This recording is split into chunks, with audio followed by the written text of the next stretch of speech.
आपको ऐसे बहुत सारे लोग मिल जाएंगे जो इन्वेस्टमेंट करने के लिए पैसे तो रखे हुए होते हैं, बट वो इस कन्फ्यूज़न में होते हैं, उन्हें समझ में नहीं आ रहा होता है कि उन्हें कहाँ पर इन्वेस्टमेंट करना चाहिए। और इससे भी बड़ी बात कि उनके लिए इन्वेस्टमेंट कहाँ पर ज़्यादा प्रॉफिटेबल हो सकता है, इन बातों को लेकर बहुत ही ज़्यादा कन्फ्यूज़ रहते हैं। लेकिन मैं तो ये कहता हूँ, आपको कहीं पर भी इन्वेस्टमेंट करना हो, चाहे वो क्रिप्टो करेंसी में इन्वेस्टमेंट करना हो, स्टॉक मार्केट में करना हो, म्यूचुअल फंड में, या फिर एफडी, आरडी, पीवीएफ वगैरह, कहीं पर भी आपको इन्वेस्टमेंट करना हो, आप अपनी इन्वेस्टमेंट जर्नी को स्टार्ट करने से पहले 5-6 क्वेश्चंस आपको अपने आप से ज़रूर पूछने चाहिए। अब वो क्वेश्चंस क्या है, इसके ऊपर हम डिटेल्स में बात करेंगे। और यकीन मानिए ये ऐसे क्वेश्चंस हैं जिनको पूछने के बाद आप अपने आप से पूछेंगे और आपको अपने अंदर से ही ये जवाब आपको मिलता हुआ चला जाएगा, और आपकी जो इन्वेस्टमेंट जर्नी होने वाली है उसको बहुत ही ज़्यादा इंटरेस्टिंग भी बनाने वाला है।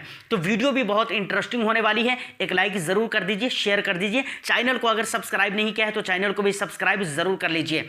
अब वीडियो में हम आगे बढ़ेंगे उससे पहले एक डिस्क्लेमर मैं आपको ज़रूर देना चाहूँगा। हो सकता है 4-5 मिनट तक आपको ऐसा लगे कि भाई वीडियो में वो मज़ा नहीं है या फिर वो बात नहीं है, लेकिन 4-5 मिनट के बाद मुझे उम्मीद है कि आपको वीडियो समझ में आने लगेगी, फिर आप कहेंगे कि हाँ यकीनन वीडियो में मज़ा ही मज़ा है। तो सबसे पहली बात और सबसे पहला क्वेश्चन आपको क्या करना चाहिए अपने आप से, तो सबसे पहला क्वेश्चन है कि आपको ये पूछना चाहिए कि आखिर आपका गोल क्या है। आई मीन कि आप इन्वेस्टमेंट क्यों करना चाहते हैं। हो सकता है आपका मकसद घर खरीदना हो, गाड़ी खरीदना हो, या फिर बच्चों की शादी के लिए, या फिर उसके एजुकेशन के लिए पैसे इकट्ठे करने हो, या फिर अपने रिटायरमेंट की प्लानिंग करनी हो। इसके अलावा और भी कुछ भी आपका मकसद हो सकता है, वेल्थ क्रिएशन हो सकता है, कुछ भी हो सकता है। तो आप ये देखें कि आपका मकसद क्या है, मतलब आप क्यों इन्वेस्टमेंट करना चाहते हैं। जब आपका ये चीज़ें तय हो जाती है कि आप क्यों इन्वेस्टमेंट करना चाहते हैं, तो आप ये चीज़ तय कीजिए कि आखिर उसे आपको पाना कितने समय में है, मतलब उसके लिए कितना टाइम है आपके पास। मतलब आप मान लीजिए कि आपको एक घर खरीदना है, तो अब आप ये तय कर लीजिए कि भाई वो घर आपको कितने सालों के बाद चाहिए। 5 सालों के बाद चाहिए, 10 सालों के बाद चाहिए, 20 सालों, 15 साल, 25 साल, कब चाहिए। मान लेते हैं कि आपको वो घर 15 साल के बाद चाहिए। अब 15 साल के बाद घर चाहिए, तो अब यहाँ पर इजीली आप ये डिसीजन ले सकते हैं कि 15 साल मेरे पास टाइम पीरियड है, अब कहाँ पर हम निवेश करेंगे तो हमारा गोल ईजिली अचीव हो सकता है। सबसे पहला ऑप्शन है आपके पास एफडी आरडी। देखिए, जबकि एफडी आरडी की अगर मैं बात करूं तो यहां पर बहुत ज़्यादा इंटरेस्ट आपको नहीं मिलते हैं। एक फिक्स्ड इंटरेस्ट की तरह 7% का इंटरेस्ट आपको मिल जाता है। मुझे लगता है कि इन्फ्लेशन जब तक कहां से कहां हो जाएगा, 15 साल अभी आपके पास टाइम है, 15 साल में अगर आप जोड़े 7% के हिसाब से तो कितना आपको इंटरेस्ट मिल जाएगा उस पर। लेकिन 5-6% तो इन्फ्लेशन भी है ना, तो उसको भी तो घटाना पड़ेगा ना, तो सिर्फ आपके पास 1 या 2% ही बच जाते हैं। मुझे लगता है कि आपका सपना यहाँ से अचीव नहीं हो सकता है, आपका गोल यहाँ से अचीव नहीं हो सकता है एफडीआरडी से। अब अगर हम बात करें कि क्रिप्टो करेंसी, तो 100% क्रिप्टो करेंसी से आप अपना गोल अचीव कर सकते हैं। लेकिन यहाँ पर प्रॉब्लम यह आता है कि बहुत ज़्यादा वैलेटिलिटी होती है जो आप बर्दाश्त नहीं कर सकते हैं। देखो, अगर आप बर्दाश्त कर सकते हैं तो ठीक है, आप वहाँ पर भी इन्वेस्टमेंट कर सकते हैं। अगर आप मार्केट को समझते हो, उसके सिनेरियो को समझ सकते हैं, तो नो डाउट आप वहाँ पर भी इन्वेस्टमेंट कर सकते हैं और वहाँ पर इन्वेस्टमेंट करने के बाद बहुत अच्छा प्रॉफिट गेन किया जा सकता है। लेकिन ये हर किसी के बस की बात नहीं होती है। अब आता है स्टॉक मार्केट। तो देखिए, स्टॉक मार्केट में सारा कुछ आपको डायरेक्टली करना पड़ता है, जैसे कि स्टॉक सिलेक्शन हो गया, उसके बाद कौन सा स्टॉक कैसा परफॉर्म कर रहा है, किसी स्टॉक को सेलेक्ट करने से पहले उसके फंडामेंटल एनालिसिस करने होते हैं। ये सारी चीज़ें आपको खुद से करनी पड़ेगी। तो ये चीज़ भी बड़ा मुश्किल हो जाता है एक आम आदमी के लिए। और सबसे बड़ी बात है, जानकारी होना चाहिए इसके लिए, और जानकारी अगर है भी तो आपके पास टाइम भी होना चाहिए, क्योंकि इन चीज़ों को करने में और समझने में बहुत ज़्यादा टाइम देने की ज़रूरत होती है, जो कि हर किसी के लिए पॉसिबल नहीं होता है। उसके बाद लास्ट में आता है क्या, म्यूचुअल फंड। तो यहाँ पर म्यूचुअल फंड एक बेस्ट ऑप्शन हो सकता है आपके लिए। आपको अगर घर खरीदना है, 15 साल का अगर टाइम पीरियड है, तो आपका आराम से यहाँ पर सपना पूरा हो सकता है। लेकिन एक बात याद रखें, अब इसका ये मतलब नहीं कि आप 100 रुपये से SIP करें और 15 साल में आपको घर खरीदना है तो ये चीज़ पॉसिबल हो जाए। मतलब एक मुमकिन अमाउंट तो आपको उसके लिए खर्च करना ही पड़ेगा ना, क्योंकि अगर सपना आपने बड़ा देखा है तो उसके लिए इन्वेस्टमेंट भी बहुत ज़्यादा आपको करनी पड़ेगी।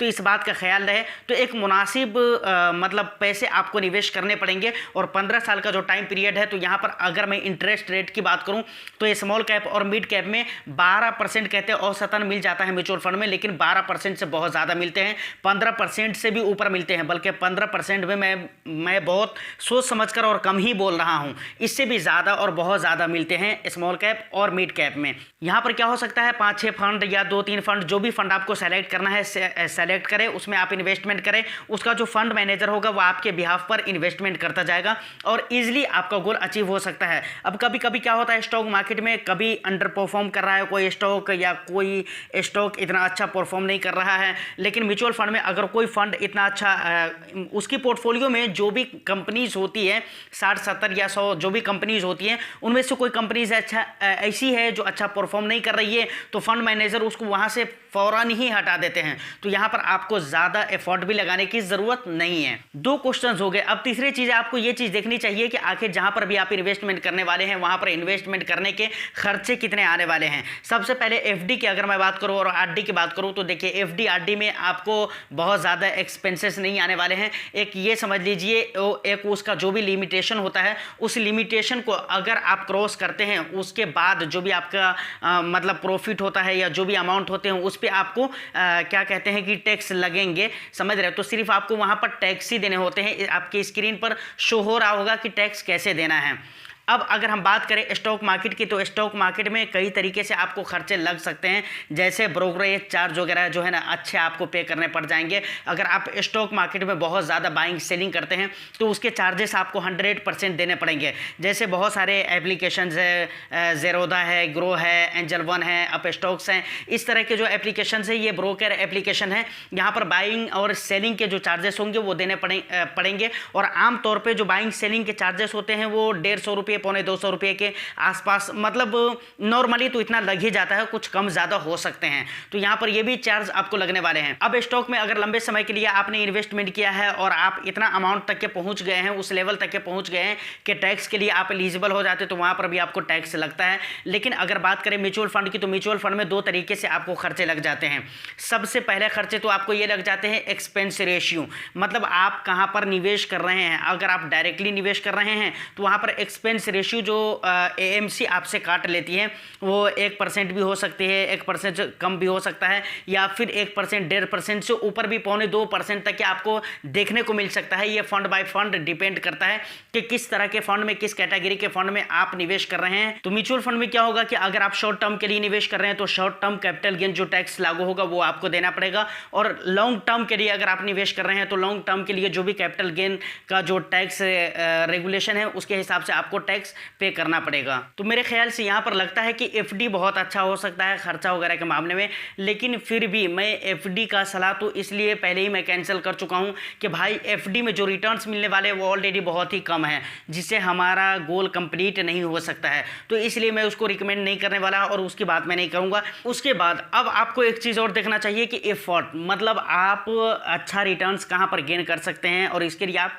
कितना मेहनत कर सकते हैं। कितना मेहनत की अगर मैं बात करूँ तो आप टाइम कितना दे सकते हैं, आपको कितना ज़्यादा नॉलेज है। मानकर चलिए कि अगर आप स्टॉक मार्केट में निवेश करते हैं, आप अपने सपने को पूरा करना चाहते हैं, अच्छा खासा रिटर्न्स चाहते हैं, मल्टी बैगर रिटर्न्स चाहते हैं, क्योंकि स्टॉक मार्केट में बहुत हाई लेवल का रिटर्न्स मिलता है। अगर बात करें म्यूचुअल फंड, तो म्यूचुअल फंड से बहुत हाई लेवल का रिटर्न्स स्टॉक मार्केट में मिलता है, लेकिन वहाँ पर अच्छे खासे मतलब स्टॉक आपको सेलेक्ट करने पड़ेंगे। उसके लिए बहुत ज़्यादा आपको, जैसा कि मैंने पहले ही बताया है, कि टाइम देने की ज़रूरत होती है और नॉलेज की भी ज़रूरत होती है। नॉलेज अगर आपके पास है भी, टाइम नहीं है, तो फिर ये चीज़ इम्पॉसिबल हो जाता है आपके लिए और थोड़ा मुश्किल हो जाता है, थोड़ा नहीं बहुत मुश्किल हो जाता है। जो अगर नौकरी पेशा वाले आदमी हैं, आपकी ड्यूटी अगर कड़ी रहती है तो वहाँ पर बहुत ही ज़्यादा मुश्किल हो जाता है ये चीज़ें। सेम हाल अगर हम देखें तो क्रिप्टो बाजार का है कि क्रिप्टो में भी आपको बहुत सोच समझ कर इन्वेस्टमेंट करने की ज़रूरत होती है, क्योंकि वहाँ पर तो और भी ज़्यादा एफर्ट आपको लगता है। उसकी वजह क्या है आपको पता है? क्योंकि स्टॉक मार्केट में हर कंपनी के कुछ ना कुछ प्रोडक्ट है, किसी न किसी प्रोजेक्ट के ऊपर काम कर रहे हैं तो समझ में आता है भाई ये कंपनी इस प्रोजेक्ट के ऊपर काम कर रही है तो आगे चलकर क्या कर सकती है। लेकिन क्रिप्टो में ऐसा कुछ प्रोडक्ट भी नहीं है, इसलिए वहाँ पर तो और भी समझ में नहीं आता कि भाई कब क्या होने वाला है और किस आधार पर यह डिसीजन लिया जाएगा कि कौन सा क्रिप्टो बेहतर है, कौन सा क्रिप्टो सही नहीं है, एथेरियम बेहतर है, बिटकॉइन बेहतर है, डॉगी कॉइन बेहतर है, कौन सा कॉइन बेहतर है। तो बहुत सारा कन्फ्यूज़न है वहाँ पर, तो वहाँ पर और भी ज़्यादा एफर्ट लगने वाले हैं। अगर एफडी आरडी की अगर मैं बात करूँ तो यहाँ पर कोई भी एफर्ट वगैरह लगने वाला नहीं है, लेकिन म्यूचुअल फंड में अगर मैं बात करूँ करो तो म्यूचुअल फंड में बहुत कम न के बराबर एफर्ट लगते हैं। मतलब आपको एक फंड सेलेक्शन करना होता है, उसके बाद सारे वर्क आपके लिए फंड मैनेजर करते हैं जो ऑलरेडी एक्सपर्ट होते हैं उन चीज़ों का। उसके बाद लास्ट में एक ऐसा पॉइंट आता है जिसके बारे में हम कई मरतबा इस वीडियो में भी बोल चुके हैं और हर लोग बोलते हैं, वोलेटिलिटी। आपको ये चीज़ देखना चाहिए कि वोलेटिलिटी कहाँ पर है और किस वोलेटिलिटी को आप बर्दाश्त कर सकते हैं। मतलब आपका रिस्क प्रोफाइल क्या है, आप कहाँ पर इन्वेस्टमेंट करेंगे तो कितना ज़्यादा रिस्क होगा और क्या किन जगहों के रिस्क को आप ले सकते हैं और किन जगहों के रिस्क को आप नहीं ले सकते हैं। जैसे अगर हम क्रिप्टो की बात करें तो वहाँ पर रिस्क बहुत ही ज़्यादा होता है, स्टॉक मार्केट में भी रिस्क बहुत ज़्यादा होता है। म्यूचुअल फंड की बात करें तो ऑफ कोर्स यहाँ पर भी जो होते हैं इक्विटी कैटेगरी के फंड, उनमें रिस्क बहुत ही ज़्यादा होते हैं। जैसे इंडेक्स फंड अगर हो गया तो भाई इसमें रिस्क नहीं होते हैं बहुत न के बराबर। देखिए मार्केट में जो भी फंड हो या स्टॉक मार्केट हो, कोई भी मार्केट हो, रिस्क मार्केट में इन्वॉल्व होता है। एक बात हमेशा याद रखें, आपको लगता है कि रिस्क नहीं है, जहां पर आपको ये चीज़ें लगता है कि रिस्क नहीं है तो भाई वहां पर रिटर्न्स भी तो नहीं है ना। आप ये इस चीज़ को भी तो देखें ना। तो कहने का मतलब ये है कि रिस्क हर जगह आपको देखने को मिलेगा, हर जगह आपको रिस्क लेना ही पड़ेगा। जहां पर रिस्क नहीं है वहां पर रिटर्न्स भी नहीं है। जैसे कि FD RD देख लीजिए, बहुत माइनर सा रिस्क है। वहां पर एक बात और भी होती है, अगर बैंक करप्ट हो जाता है तो बैंक तो ये भी कहता है कि भाई 5 लाख या 1 लाख रुपये तक का जो भी होगा आपको पैसे दिए जाएंगे, उसके बाद के जो भी पैसे होंगे वो आपको नहीं दिए जाएंगे।